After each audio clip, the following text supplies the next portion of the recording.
Harga beras di Pasar Al-Mahirah Lamdingin, Banda Aceh, masih terbilang stabil jelang bulan suci Ramadan 2024.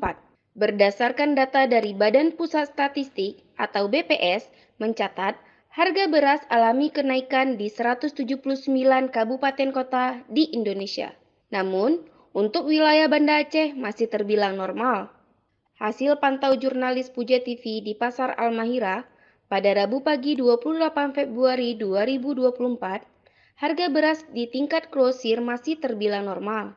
Meski terjadi sedikit kenaikan harga, tetapi belum terlalu signifikan.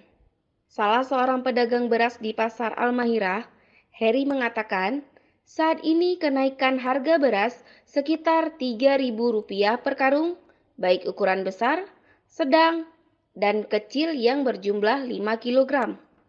Seperti beras premium harga Rp207.000 naik menjadi Rp210.000 ukuran 15 kg.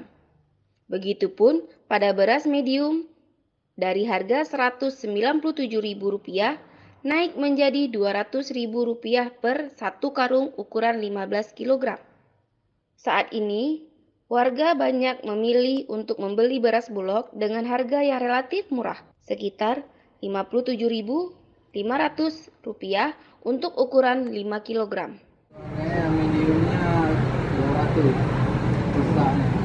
Yang premium 210 itu 15 kilo.